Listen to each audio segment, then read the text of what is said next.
नमस्कार साथियों, गौरव ज्ञान धारा में आप सभी का स्वागत है। न्यूज़पेपर में एक खबर पढ़ने को आई और उसी से रिलेटेड जो है विद्यार्थी चिंतित जल्दी हो जाते हैं और चिंता होना स्वाभाविक है। इस समय यदि आपकी जगह मैं होता तो मुझे भी चिंता होती।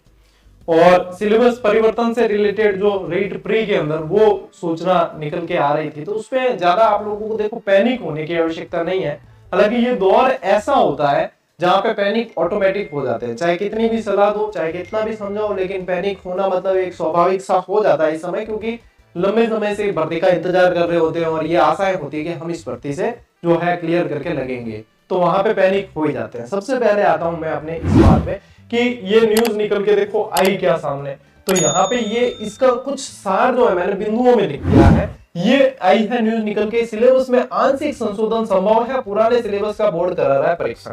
यानी परीक्षण कैसे होगा, कमेटी बनती है, कमेटी के मेंबर्स होते हैं, उनको पुराने सिलेबस की प्रतियां भेजी गई है, यानी कि 2021 के अंदर जो सिलेबस निर्धारण हुआ, ठीक है।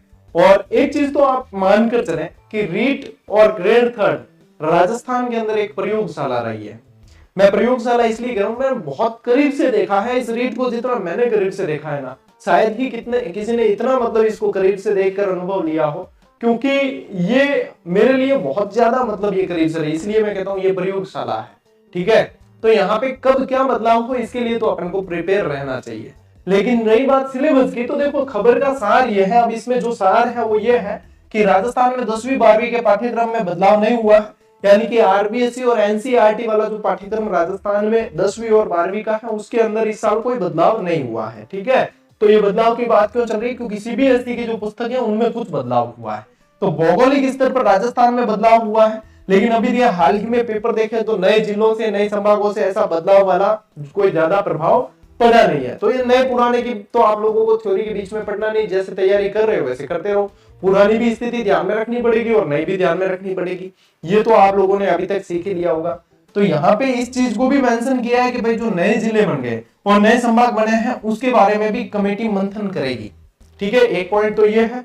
दूसरा, सीबीएसई की किताबों में जो आंशिक परिवर्तन हुआ है उस पे और कमेटी की राय के बाद ही सब कुछ स्पष्ट होगा, यानी कमेटी इसके पक्ष में होगी कि हाँ सिलेबस थोड़ा बहुत चेंज हो सकता है तो होगा, ठीक है, नहीं हो सकता तो नहीं होगा।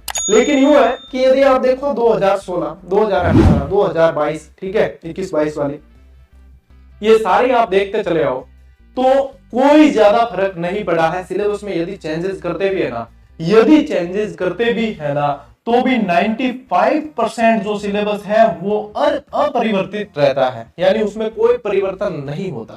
परिवर्तन यदि हो भी जाए तो क्या होता है, 2 से 5% चेंज हो सकता है, जिसको जो है अपन चलते हुए ही तैयार कर सकते हैं, उसमें कोई समस्या आती नहीं है।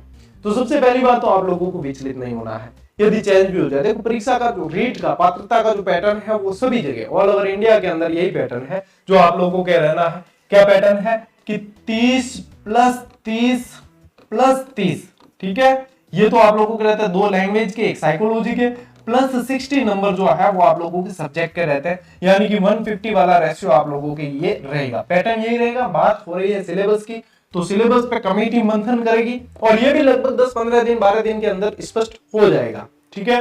अभी वैसे भी आप लोग जो है दीपावली तक थोड़ा सा त्योहार का माहौल भी रहेगा और दीपावली तक आप लोग जो है एक माहौल बनेगा, जैसे सीईटी एग्जाम अभी जैसे जस्ट कंप्लीट हो गए, तब जो है विद्यार्थी अगले टारगेट को सेट करके उसकी तरफ लगेंगे, ठीक है। तो यहाँ पे पैनिक होने की आवश्यकता नहीं है, आप लोग जैसे पढ़ रहे हो वैसे पढ़ते रहो। 95% सिलेबस अपरिवर्तित ही रहना है, तो वहां कोई फर्क नहीं पड़ेगा। 2-5% बदल भी जाएगा तो हर विद्यार्थी जैसे अपने आप को समायोजित कर लेता है वैसे आप लोग भी कर लोगे। तो इसके लिए बहुत ज्यादा वो मतलब ऐसे करने की वो नहीं है, या कहीं आप लोगों को चिंता करने की आवश्यकता नहीं है, जैसे बढ़ रहे हो वैसे बढ़नी है। एक कॉमन सा सवाल ये भी आ रहा है निकल के स्टूडेंट का कि सर हमारी पहले रीट क्लियर हो चुकी है तो क्या अब हमें देनी होगी या नहीं। तो देखो आप लोगों के पास में जो प्रमाण पत्र है उसमें तो यही लिखा है कि यह आजीवन वैलिड है, लेकिन मैं 1% वाली बात करूंगा कि मन में शंका नहीं रखनी है। आपने पहले क्लियर की तो अब भी कर दोगे, आप लोग तैयारी मेंस की ही करें, लेकिन रीट प्री का जो फॉर्म खुलेंगे तब फॉर्म भर देना, तो साथ में तैयारी करें। इसमें ऐसा होता है कि जो ज्यादा परसेंटेज वाली डिग्री होती है वही मान्य होती है। मान लो इस बार कम भी बने तो भी चिंता नहीं करनी, पहले की ज्यादा वाली वो मान्य रहती है। तो वहां पे आप लोगों को तैयारी मेंस की करनी है, प्री की स्पेशल नहीं करनी है। मेंस की तैयारी के अंदर ही आपकी ये चीज भी क्लियर हो जाएगी और 1% मन में डाउट वाली बात भी नहीं रहेगी, ठीक है। चिंता करने की आवश्यकता नहीं।